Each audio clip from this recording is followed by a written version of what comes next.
Good evening and welcome to the College of Liberal Arts second virtual town hall. My name is Megan Mell and I am the Director of Alumni Experiences and College Events, and I'll be your host for the next hour. I want to thank all our alumni and friends from joining us. This town hall gives us the chance to connect with all of you from across the country and the world, and we hope that this evening gives you a more in-depth look at your college and the opportunity to learn more about how your alma mater is moving forward in fall 2020. Today we'll be joined by John Coleman, Dean of CLA, and we'll also have a few updates from various areas in the college, and additional CLA faculty and staff will be on hand to help answer questions that we've received from you, our alumni and friends. I'd now like to introduce you to Dean John Coleman, Dean of the College of Liberal Arts, and I'll have him welcome you and share some opening remarks. Well, thank you very much, Megan, and thank all of you for being here. I want to thank our faculty and staff who I know are joining us, and our alums and friends from, as Megan said, around the country and around the world. It's been great to be in touch with you over these past few months, and we've gotten a lot of messages from you interested in what's going on in the college and how we're handling some of the challenges that we are facing. And it certainly has been a time of a lot of challenges with COVID-19, economic challenges and financial challenges, and then certainly the challenges that emerged out of the killing of George Floyd and all of the events around the country and really around the world in response to that. So I want to touch on each of those in my comments, and I'm sure we'll hear some more about that from our other speakers as well. So give you a sense of where things seem right now, and I have to emphasize every day is a new day in the College of Liberal Arts and at the University of Minnesota, and we get new information and we make adjustments, and so things are always in evolution, but this is where things are right now. This is certainly going to be a unique fall. Never seen anything quite like this, with all of the combination of things coming together. Most recently, we learned that we will not be having fall sports on campus, most notably football, but really all of the fall sports. And if you're a sports fan like me, that is something that you will miss, those Saturdays and those weekend events. And that's a big part of for many of our alums, part of the culture of the college and the university, so that will be missed. We will be continuing to manage financial challenges that we face that come out of the pandemic. We have already cut back on some of our spending. We have a pay reduction program in effect. We have a hiring freeze in effect as well. And we'll be continuing to look for more ways to operate efficiently and effectively. Of course, we get support from the state, and the state budget will be facing some challenges as well. And so we'll have to see how that affects the budget of the university as well as the college. More specifically. As we go back to campus, physically on campus, we'll be following, of course, social distancing protocols, the use of masks and other kinds of health and safety requirements. We will, in fact, have, at least the plan as of right now, we will, in fact, have classes in person in the fall with proper social distancing kinds of requirements, and you'll hear more about that in a moment. As far as the fall class, the news actually looks pretty good. Many universities around the country, and the U and CLA as well, we were concerned about how things would look for fall enrollment, and it's actually looking good right now. So we're trying to bring in 3,800 students for the fall, and that's about 2/3 from high school and 1/3 who are transfer students.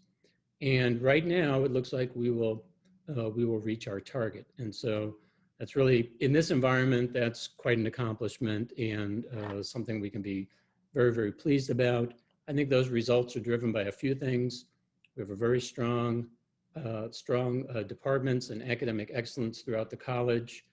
We have developed very innovative student services that I think have gotten a lot of very strong promotion and word of mouth to prospective students. And we do have overall a strong reputation in the college that this is a place where you'll come and be able to be launched into the next phase of your life successfully. I think it also helped that we had very good results in our spring courses. When we moved everything to distance learning, students still evaluating courses.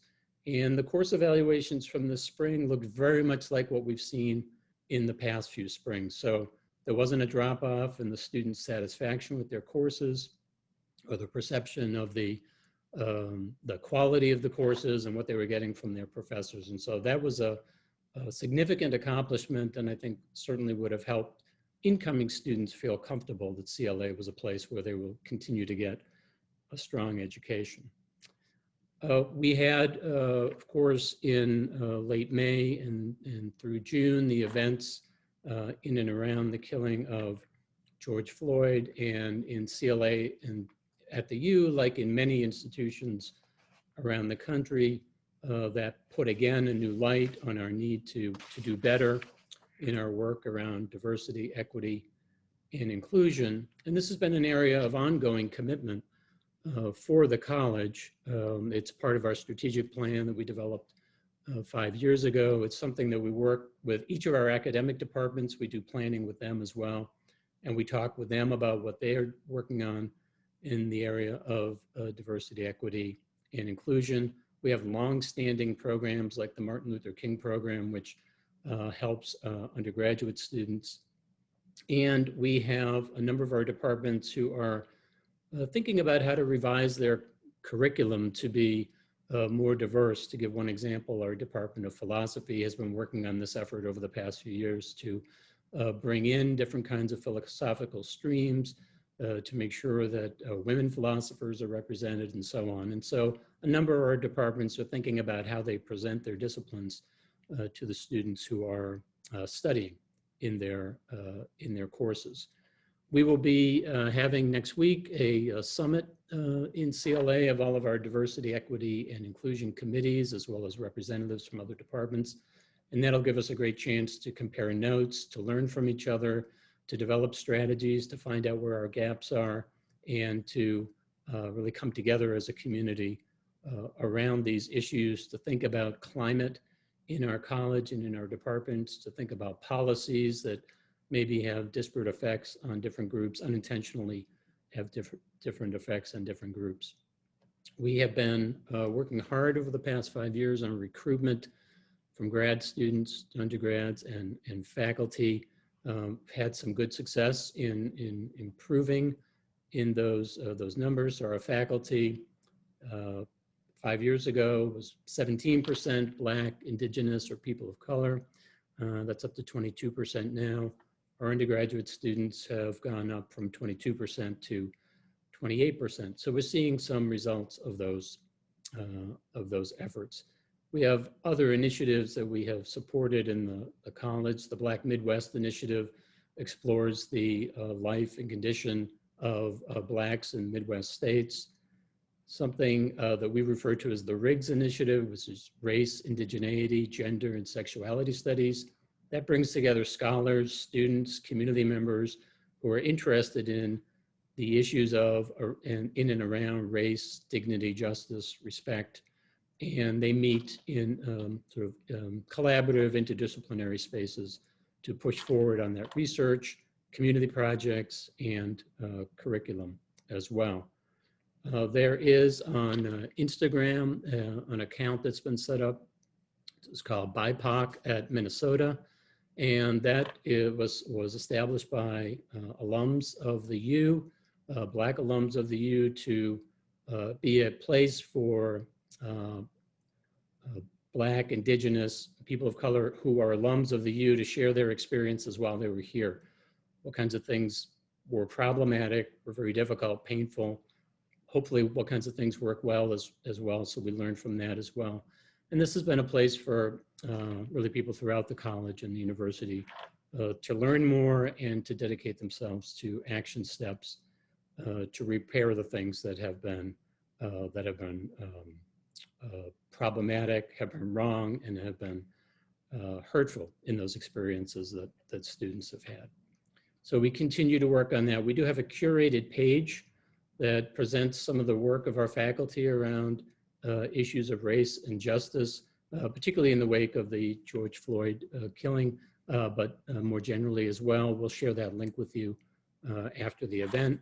And we also have a page of curated research, public appearances, op-eds, and so on that our faculty have been involved in with regard to the pandemic. So we'll share that with you as well. A couple of other notes before we move to our other speakers. We are still in the midst of our fundraising campaign, which had a $150 million goal. I'm pleased to say, exceeded that goal back in December, and we have another year to go on the campaign. We're at about $163 million. So we've had two back-to-back best fundraising years ever, and I want to thank all of you who have helped us along the way with that. Your support, all of this work I talked about before with our scholarship, our research, helping our undergraduate students, helping with financial support for grad students and so on. All of that is made possible because of the help that we get from our alumni, friends, and donors.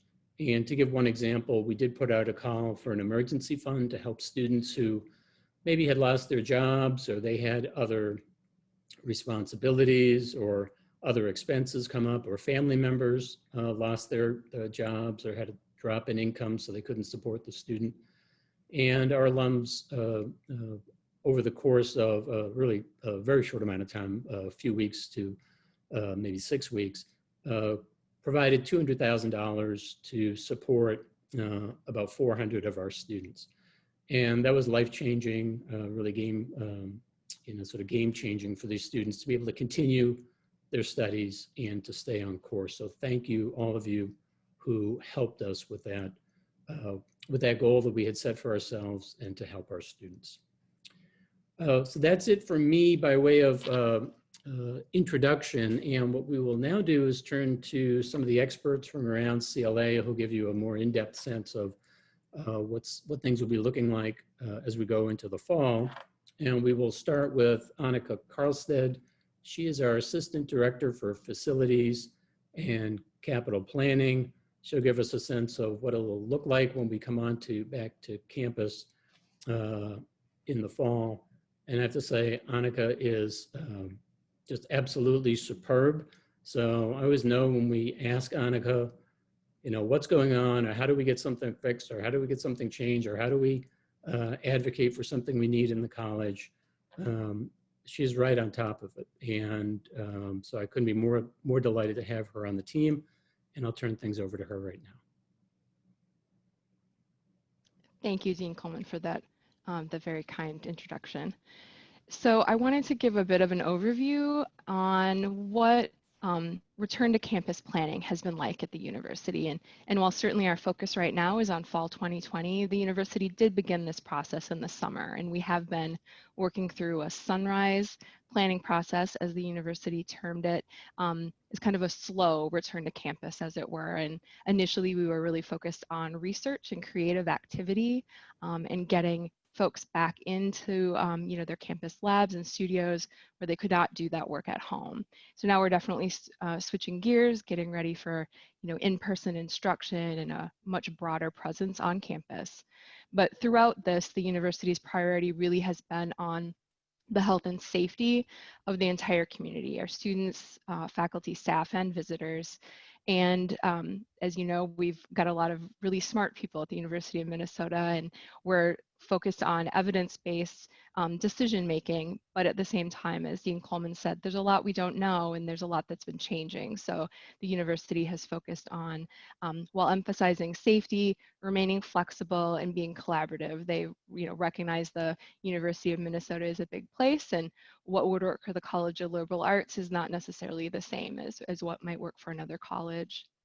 And then the university's planning is really a two-pronged approach, in that they're looking at both kind of the physical environment, facilities, physical infrastructure, as well as then personal decisions and personal responsibility. Next slide, please. So one of the things that the university has done is create a Stop the Spread of COVID-19 campaign. And it's really focused on the expectations, where the university is asking the community, everyone to do their part to help stop the spread. And some of those elements are things you've been hearing about, really best practices, maintaining physical distancing of 6 feet or more as much as possible in every situation, wearing face coverings inside buildings, and certainly outside even when you can't maintain that 6 feet of distance. And then certainly guidelines to help everyone understand the best practices for personal hygiene, proper hand washing, monitoring symptoms, et cetera. And there's a link at the bottom of the page if you're curious to see a bit more of the university's campaign. Next slide. So to the physical side of things, there's some operational changes the university has been putting into place, kind of public hygiene and safety measures across campus. So there's more hand sanitizer stations than we've ever had before. There's an abundance of signage and informational resources across campus.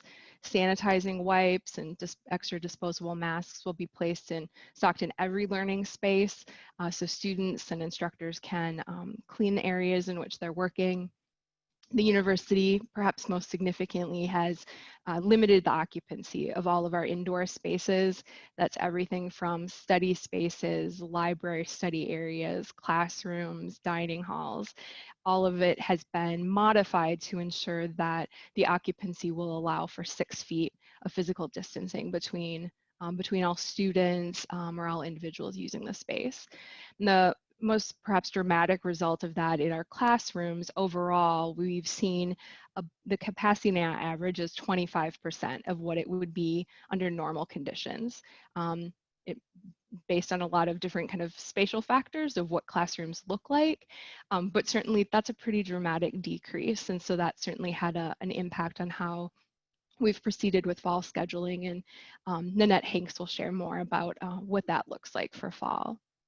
But then the university is also developing a number of guidelines for, not just students in the classroom, but also how do student organizations operate under these circumstances, guidelines to help them understand how they could still safely hold events with social distancing and resources for them to do more things virtually. They're also recognizing not all students are living on campus. There's protocols in place for residence halls, but they're attending to the students that live off campus, whether that's in Greek housing or just an apartment. And the university is looking to limit access to buildings as much as is feasible so that they're just available for students, faculty, and staff.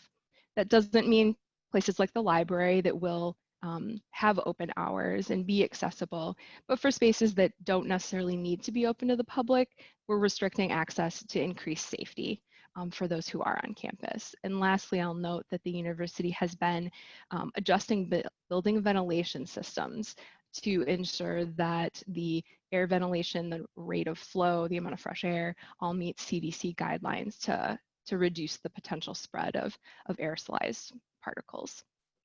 Next slide, please. And lastly, I'd like to just highlight the university has a central resource for all stakeholders. That is the go-to place for all of the COVID-19 updates that have come out from the university, as well as the most up-to-date information regarding fall 2020. And it is changing readily, and so we're encouraging all of our students, staff, and faculty to keep an eye on this site. There's a lot of information there for different audiences, some great resources for students, as well as the university's M-Text, which is the on-campus testing protocols and kind of their public health response. So I know there were questions around that have been submitted in advance. So if you visit that Z link at the top of the screen, you can read more about all of these things. Thank you.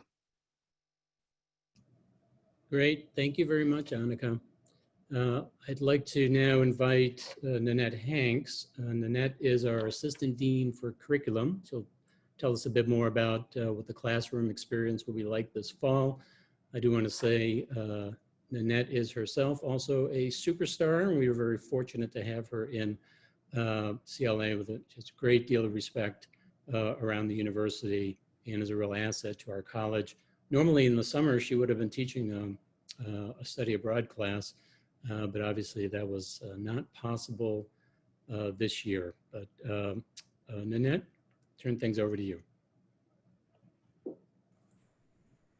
Thank you, Dean Coleman.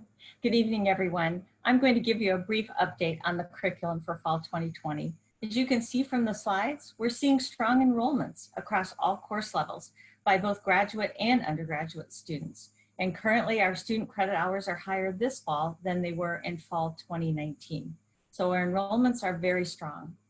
I know many of you are interested in what's happening with our international students, and we're seeing nearly 200 registered students this fall over last fall.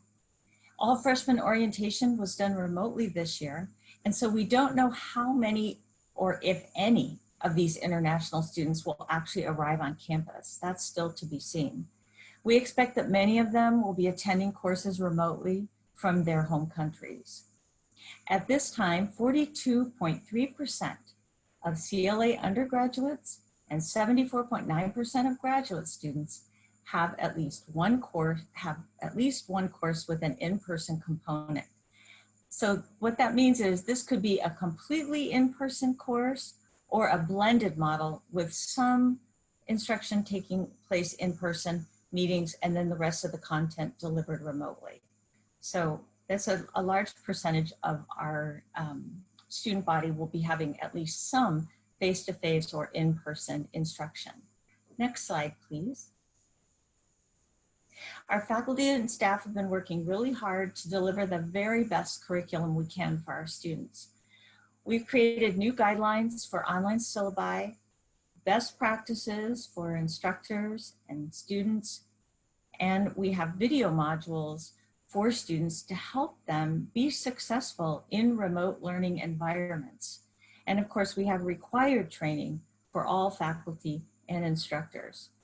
All of our courses use Canvas, which is our course management system. And we learned from our experience in spring how important it was to have course content and materials available to students online. And if we're required to pivot quickly again, the Canvas site will help facilitate the learning.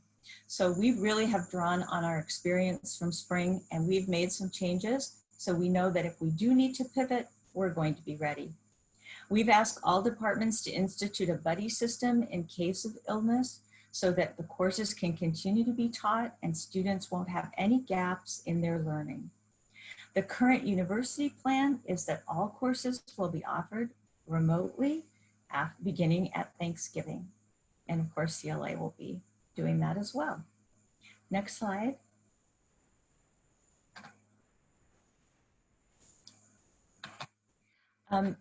I know many of you are interested in learning abroad, and as Dean Coleman says, that's of particular interest to me since I usually take students abroad to Spain during May term.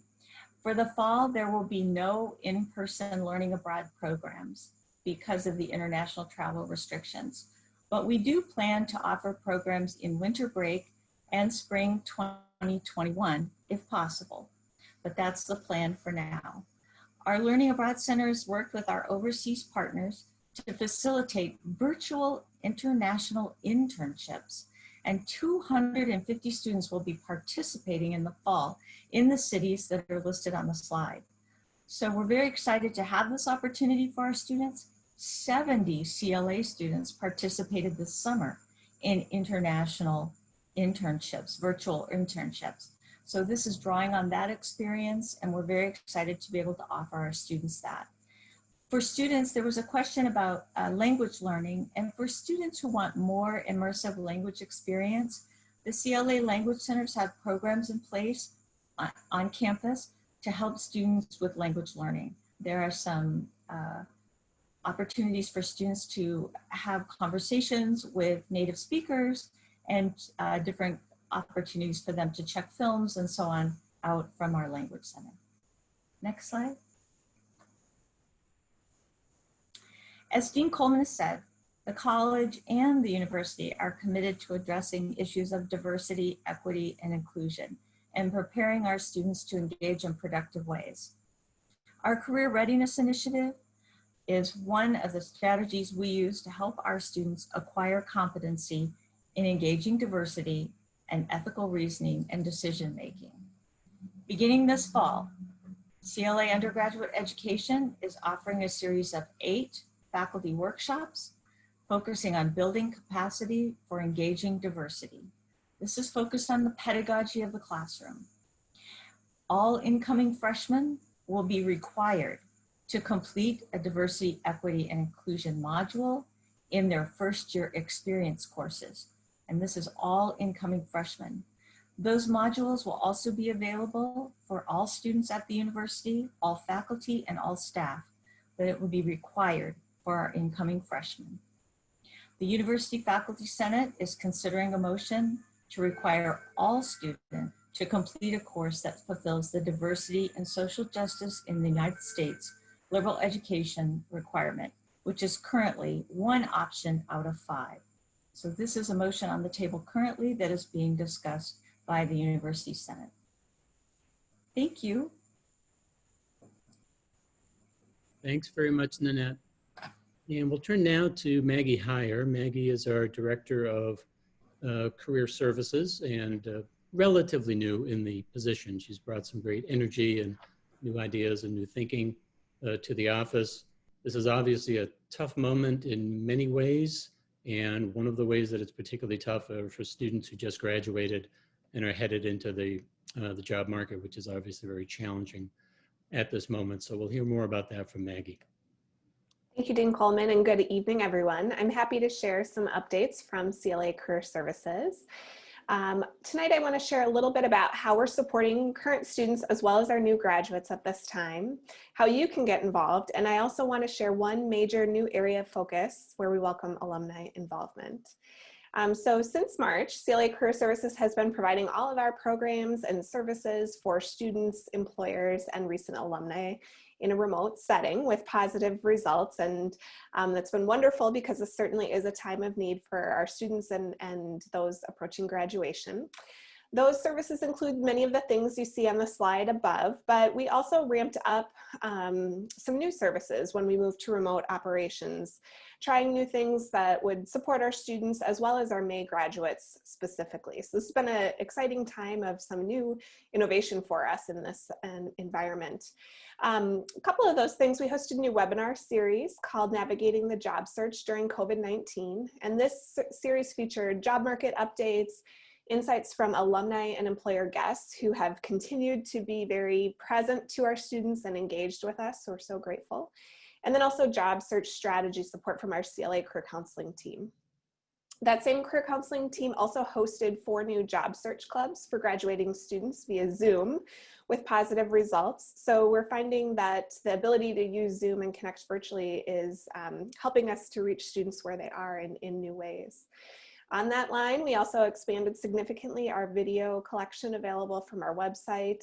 And in spring this year, our counseling team did a phone calling campaign to reach out to many of our May graduates. And we were very happy when they answered the phone, and especially so when they let us know that they had actually just landed a job. That wasn't always the case, and we were certainly able to connect them with appointments when they needed that personalized support. But we also got many good news chats with students through that process. Looking ahead to fall, we'll build on the momentum from spring and continue to be expanding our robust mix of offerings, largely in that remote setting. A few new things. We're going to be hosting our CLA internship and career fair virtually for the first time on October 1st. And this is the 11th year for this signature CLA event, so we're excited to see how it all goes in this new setting. Another bright spot for us will be our courses this fall. We have more than 10 sections of career courses and internship reflection courses that we offer remotely, we will be offering remotely. And great care has been taken to ensure these courses will be extremely high quality for students. And as Nanette mentioned, a lot of the same points are really important to us here in terms of the accessibility of the courses, using strong remote learning practices, and continuing to keep a lot of the positives of our courses present in the remote setting, including ample opportunities for our students to engage actively with employers through the courses. if your organization, call to action for you all, if your organization has opportunities for CLA students, I encourage you to think about registering for our virtual CLA internship and career fair taking place on October 1st. Registration is now open for both students and employers. And if you're looking for other opportunities, there's a Z link on the slide there to our How to Connect page. So if you're looking for other ways to support students, including engaging in a panel discussion or providing informational interviews, posting a project-based experience or a full-time job opportunity, or simply filling out a brief form to share a personal career story that we can then get out to students, we welcome your support that way. Finally, I want to share on the next slide a little bit about a new major area of focus for us in the realm of unpaid internships and access to high impact practices.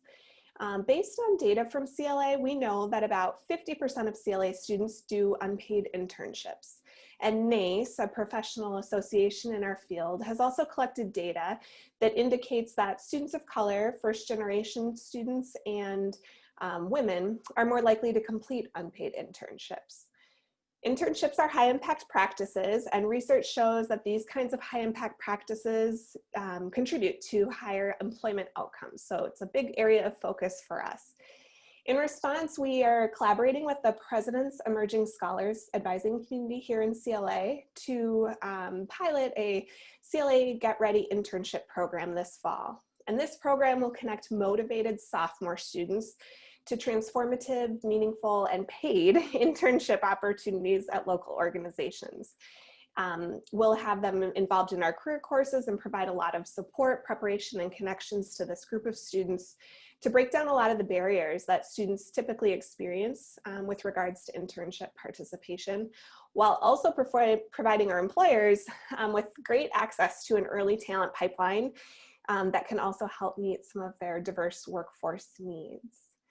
So we are right now recruiting organizations who would like to be part of this program. And so if you are part of an organization that might be interested, we encourage you to look at that Z link on the screen there, z.umn.edu/getreadyinternships, and think about if this is something that your organization can be part of. And if that's not an option for you, we always welcome support for CLA's internship scholarship funds to support students completing unpaid internships as well. So I hope you'll consider some of those ways to get involved, and wish you all a wonderful evening. Thank you. Thank you very much, Maggie. We are now going to hear from two of our faculty members, and to hear about their experience. What was it like moving their teaching online? What's it been like trying to do research during this time when some normal activities that we might be trying to do in our research get curtailed or have to be done in a different way? And we will start with Professor Mark Pedelty from Communication Studies. Hi there, everybody. It's really good to see you, and thanks, Dean Coleman, for inviting me to this. I want to introduce myself. I am a professor in Communication Studies, and I'm an affiliate faculty in the Anthropology Department, and one of the founding fellows of the Institute on the Environment, where I'm still a resident fellow. I'm going to throw up here a virtual background, if it works, that's going to show some of my students performing, essentially doing their projects as I tell you a little bit about the course. The course is called Environmental Communication, and it's really about two things. It's about the many ways in which communication is part of ecosystems, part of the entire framework of how we deal with the environment, but also a practical skills building course. How can we, whether it's in the field of journalism, policy making, science, how can we communicate environment in a way that matters? And that includes the arts and humanities. Around 2015, I kind of started feeling as though it was not necessarily the best place to teach this in the classroom, as digital affordances of new communication technologies made it possible to network classrooms across the field sites that students choose out there, whether it's state parks or local parks, et cetera, or their own backyards. We could have a richer classroom by not being in a physical four-walled classroom. And really, this is the kind of thing, too, that at the University of Minnesota, with its resources, that we're able to do in a way that I think is value added. All the resources I was able to call on in order to do this. For example, in the Provost Innovation in Teaching and Learning, I was given a grant to be able to convert this course to a digitally networked field course in 2015. A big part of that, to tell you a little bit about what that means, is the Public Lands podcast. And through that, we fulfill the University of Minnesota's Public Land Grant mission. And it's also a great teaching tool where I can communicate with students, they can communicate with each other and with the public. And it's really become a central part of this course. Now, a lot of it takes place on Canvas, as do the rest of our courses, and it's focused on video. I started out the course really focused on video, studio-based video lectures with experts around the university and elsewhere, a lot of one-on-one discussion to get students' projects going. But really, eventually, audio podcasting became the centerpiece of this course because I found it to be much more adaptable than much of the video was. Instead of focusing on some of the media and media production skills, students were able to focus a little bit more adaptively on the topic and the subject matter and skills development. And so that's been a real bonus lately of the course and one of the things I learned. Now, speaking of things that I've learned, one thing that COVID has taught me is that I didn't need to have students going out to state parks and national parks where there's interpretive resources and rangers and that kind of thing. Their own backyards and their local parks work just as well, and in some cases even better, where there's issues of climate change that they can bring down to the local level and the hyperlocal level, or looking at their lawn, the ways in which green concrete and that runoff connects us in Minnesota to a dead zone in Gulf of Mexico, and thinking ecologically, relationally, systemically, holistically, and being able to think through doing field work in their own backyard, quite literally, and in their own homes. Issues like greenwashing, looking at products on their own shelves and thinking about how are those promoted and how can we evaluate their claims. So that's been a real positive. I want to say just one other thing about the course before I transition to, I believe Richard is up next, is that I do worry a little bit that we've had a negative discourse about the work that we're doing now as lesser, that as we move out of the classroom, that we inevitably must have a lesser education and one that doesn't have as much value added. And I think one of the things that we've seen with COVID is the acceleration of certain trends that were already happening. And one of them is, are things like digitally networked classrooms, where we can take advantage of the moment to accelerate and bring things together and take advantage of, as I said, the digital affordances, the technologies that students have in hand in their smartphones, et cetera, to do really good work, really good learning. And of course, it'll be great to get back in the classroom as well. But while we're not, and beyond, I think there's other things that we can do to improve learning at the same time. Great, thank you very much, Mark. And I'd like to now welcome Professor Richard Lee. He is a professor in the Department of Psychology. Thanks, Dean Coleman, and good evening, everyone. I'm a professor of psychology, and I've been at the university since 2000. My research broadly examines the racial, ethnic, and migration experiences of minoritized youth and families from racially diverse backgrounds.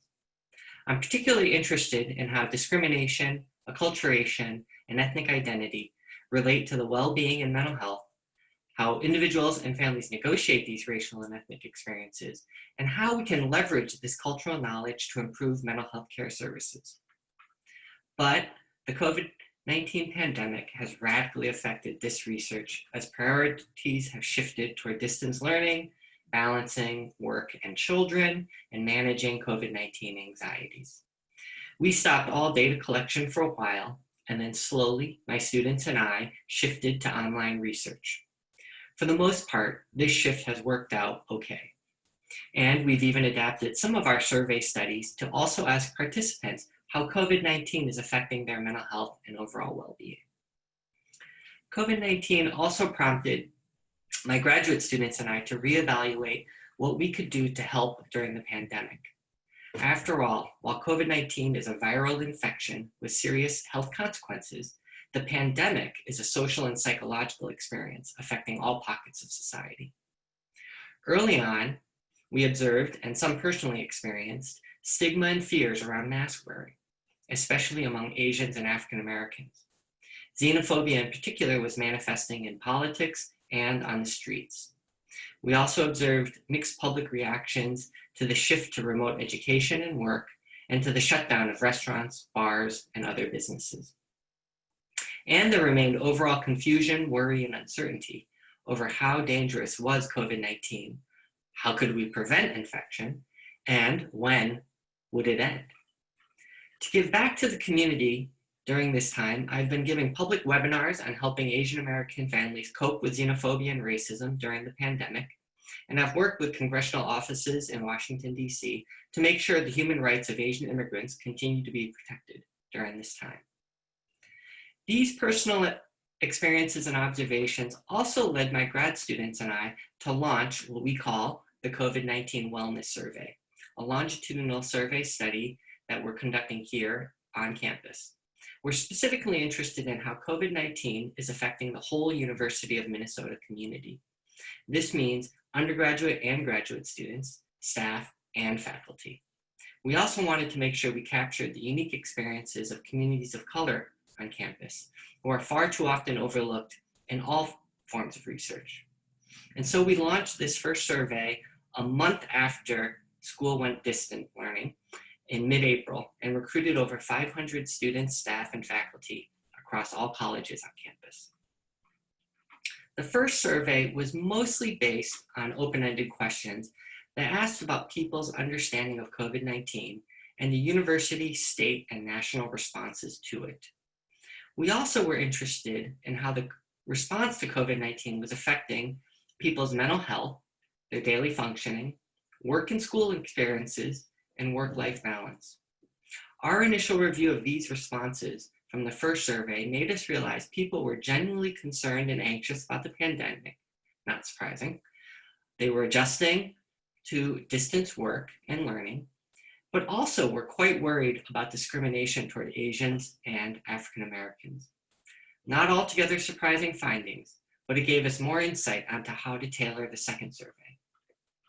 So a few weeks later, in early May, we sent out a second survey with more questions about people's health literacy surrounding COVID-19 and what else could the university do to address the pandemic. We also asked about sleep, depression and anxiety symptoms, health and unhealthy lifestyle behaviors, coping strategies, financial and employment concerns, and experiences with discrimination. We then planned to follow up with these same questions a third time when news broke out about George Floyd's murder by the Minneapolis police and the subsequent racial uprising. We were again able to adapt the survey by asking questions about these events and how students, staff, and faculty were trying to manage racial justice concerns during the pandemic. We launched this third survey just 2 days after George Floyd's death, and the survey response has been strong with over 90% retention over this 8-week study. We've completed organizing the data and are just now beginning to do preliminary analysis. But beyond the scholarly contributions we hope to make with the research, we've presented our initial findings to the Board of Regents in June, and also to President Joan Gable at that time, and Vice Provost and Dean of Graduate Education Scott Lanyon, and have plans to now present our research to Provost Rachel Croson and Vice Provost Rebecca Ropers. We hope our research will inform university decision-making as this fall semester is just around the corner. And in addition to shifting our research focus to studying COVID-19, I elected to teach a companion summer research course called COVID-19 and University Life. 16 undergraduate students, over half of them were international students and students of color, took this online course over the summer. Students were introduced to our survey study and learned about the research methodology used and data analytic approach planned. They also got a first look at the survey findings from each wave, read recent research articles on COVID-19, and worked in teams to develop their own COVID-19 research projects using our data. Students also learned how to code and analyze the qualitative data themselves, interpret the findings, and apply it to their own lives and observations of what was happening in not only the US, but around the world. In fact, we had 3 students who are not here in the US. Around half of these students will continue to work in my research lab in the fall to continue analyzing this data with my team and develop their own independent research projects. So COVID-19 has profoundly affected university life, including my own, from teaching to service, to research. By being open and flexible to change, my lab's been able to respond to this global health crisis by critically examining its impact directly on the university community. We plan to continue to track how undergraduate and graduate students, staff, and faculty are affected by COVID-19 as fall semester begins, largely online, but with students, staff, and faculty returning to campus in large numbers. Thank you. Thank you, Professor Lee, and thank you to all our presenters for sharing those updates. We are now going to move into our Q&A portion of the town hall just to wrap up the end of our hour here. And in addition to the staff and faculty you just heard from, we are also joined by Jane Blocker, Associate Dean for Arts and Humanities, Janet Bouyer, CLA's Director of Human Resources, Brent Gustafson, Chief Financial Officer, Jamey Hansen, Chief Information Officer, Ascan Koerner, Associate Dean for Undergraduate Education, and Steve Manson, Associate Dean for Research and Graduate Education. So all the panelists are here to answer your questions. And we did have some of the audience questions submitted in advance through registration. And I'm excited to see some of our questions coming through the Q&A button. So keep them coming and let's get started. Our first question I will toss out to Brent Gustafson. We've received a few questions actually from students and families wondering about the number of classes being taught online and why tuition remains the same when many classes will be taught without in-person or synchronous class engagement. So Brent, can you talk about the process for, if you know about determining course format, or can you also talk about the need for holding tuition study? Sure, thanks, Megan.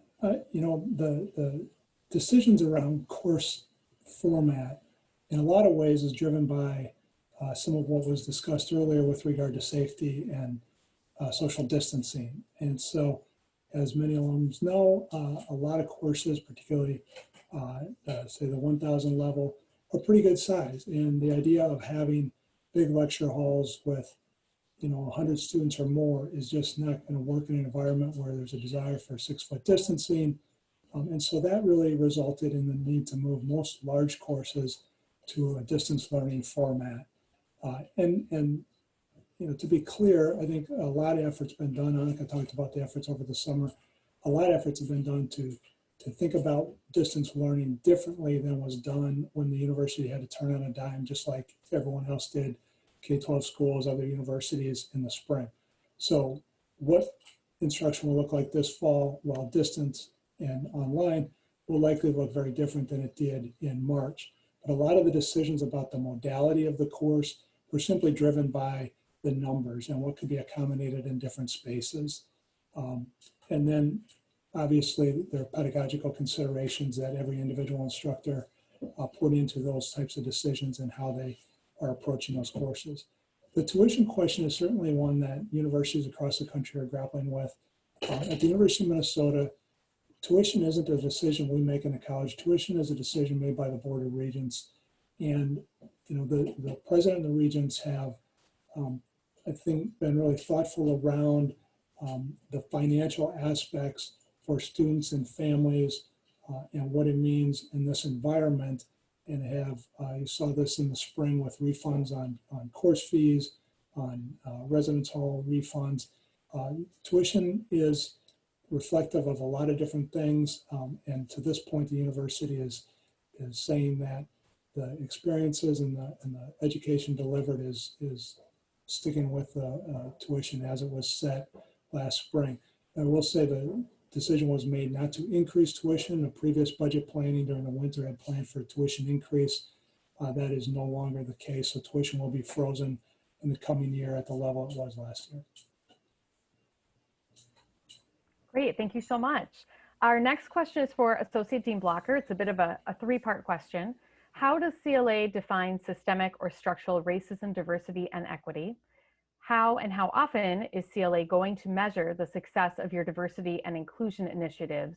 And what guidelines will you provide individual departments and programs regarding diversity and inclusion? How will you encourage participation?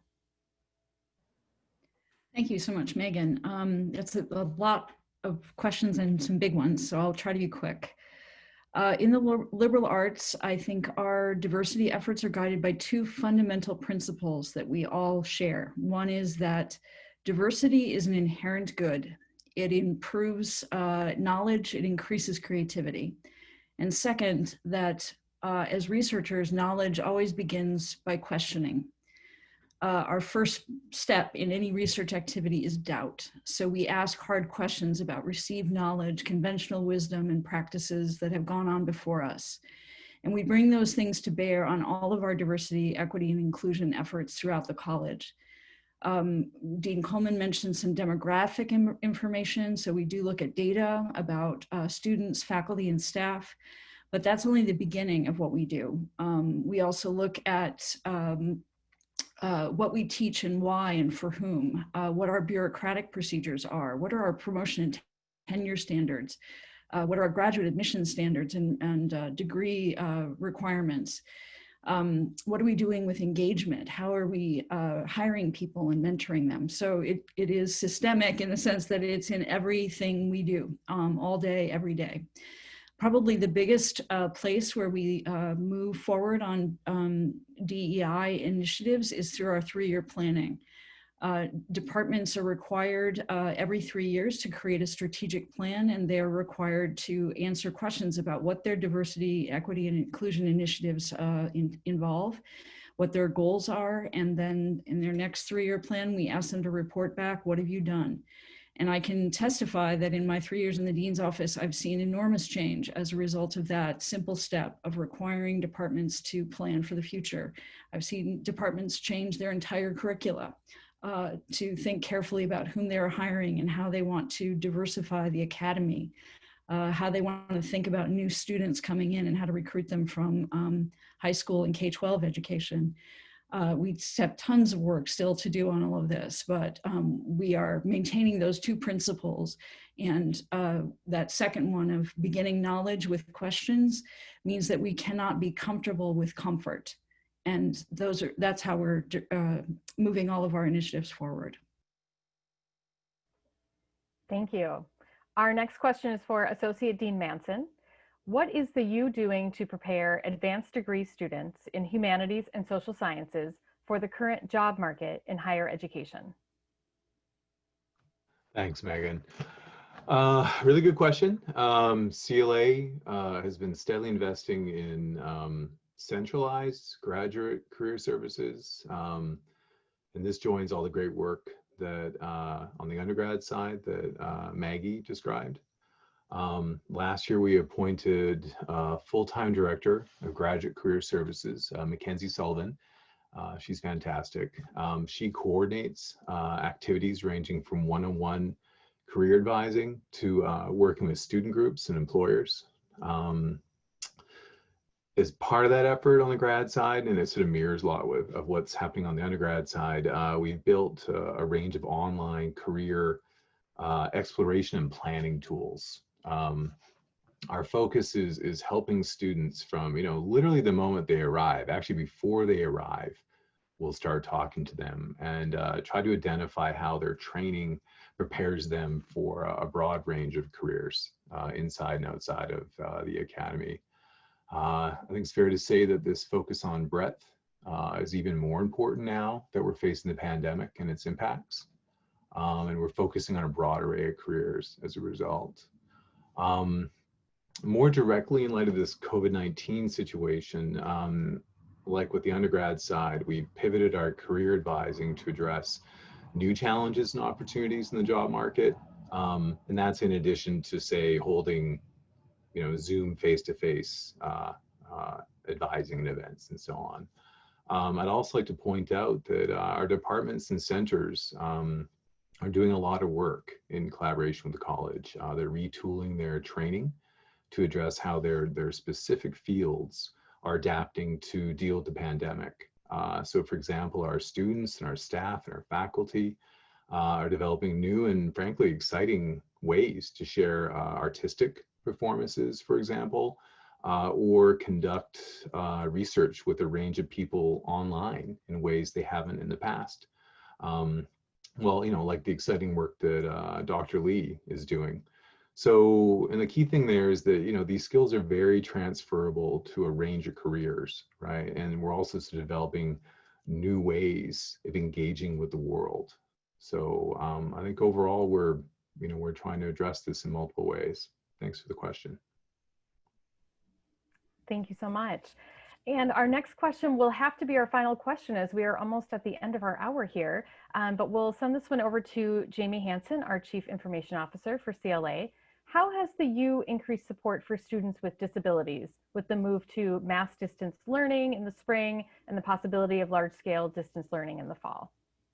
Thank you, Megan. Our Disability Service Center and the university is still working hard to support all individual students with any accommodations they need. They work with the instructors to help them adapt to any particular situation.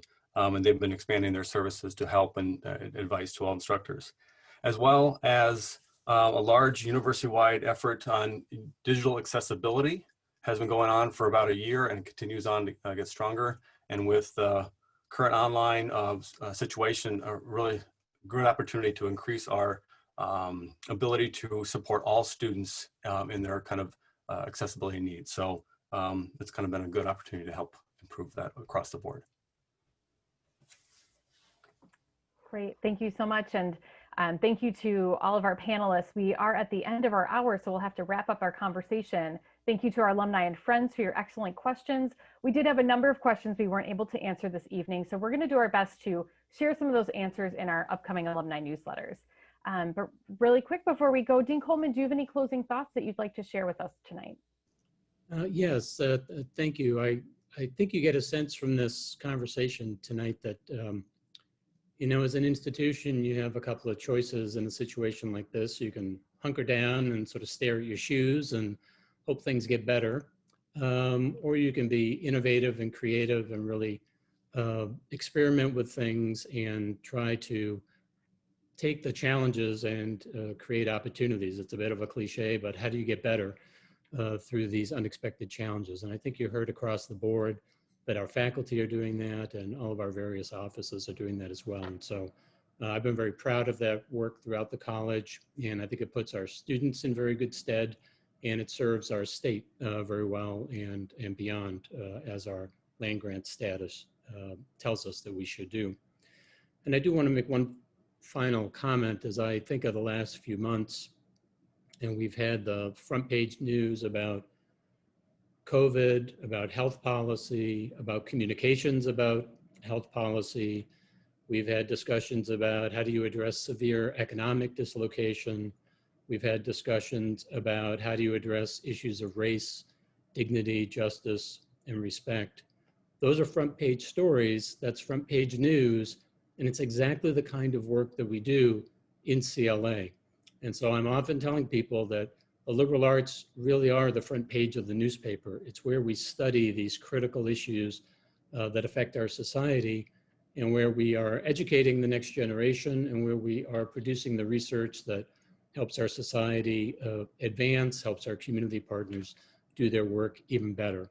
And so we are deeply supportive of the support that you give us through whether it's through helping with internships, supporting financially, simply being in touch with us, participating in any way that you do. It means a lot to us that you took the time tonight to listen to our presentations and to hear what's going on at the college. And we thank you very much. Thank you. Thank you, Dean Coleman. And thank you to our alumni and friends for joining us tonight during this past hour. I hope you've all gained insights into how your college is moving forward in the fall.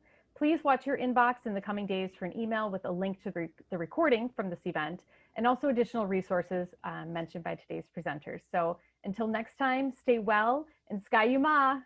Good night.